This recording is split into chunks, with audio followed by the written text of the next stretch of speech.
السلام علیکم ورحمۃ اللہ وبرکاتہ۔ حضرت خضر علیہ السلام کا واقعہ۔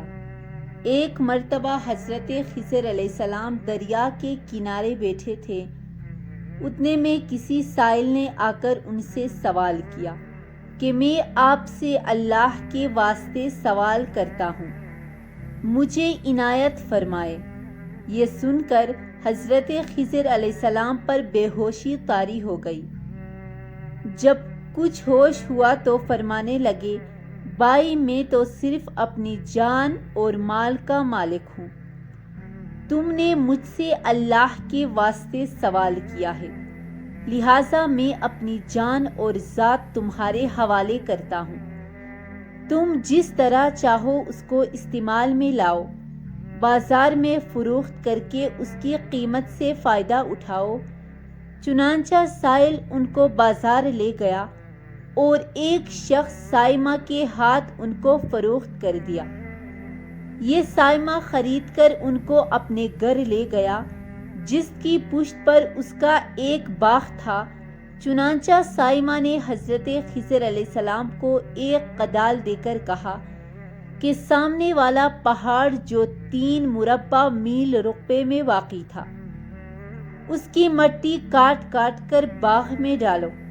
اور یہ حکم دے کر سائمہ کسی ضرورت سے کہیں چلا گیا اور حضرت خضر علیہ السلام اس پہاڑ سے مٹی کاٹ کاٹ کر باغ میں ڈالنے لگے۔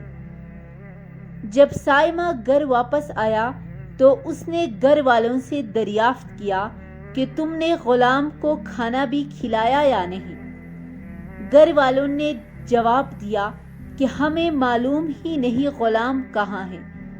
یہ سن کر جب سائمہ خود کھانا لے کر باغ میں آیا تو اس نے دیکھا کہ وہ غلام یعنی حضرت خضر علیہ السلام تمام پہاڑ کی مٹی کاٹ کر ڈال چکے تھے اور اپنے کام سے فارغ ہو کر اپنے مولا حقیقی کی عبادت میں مصروف تھے۔ یہ دیکھ کر ان کو بڑا تعجب ہوا کہ اس نے دریافت کیا، یہ تو بتائے کہ آپ کون ہیں؟ یہ بات سن کر حضرت خضر علیہ السلام پر کچھ بے ہوشی سی طاری ہو گئی، اور پھر افاقہ ہونے پر انہوں نے فرمایا کہ بھائی میں خضر ہوں۔ جس کو سن کر سائمہ کے ہوش اڑ گئے کہ تو نے یہ کیا، ان کو غلام بنا کر ایسے کام پر لگایا، یہ تو انتہائی گستاخی ہے۔ پھر یہ سوچنے کے بعد سائمہ نے توبہ کی اور پروردگار سے غضب خواہی کے ساتھ حضرت خضر علیہ السلام کو آزاد کر دیا اور اللہ کی بارگاہ میں عرض کیا کہ اے رب العالمین، مجھ سے اس کا مواخذہ نہ کیجیے گا، کیونکہ میں ان کو جانتا نہیں تھا۔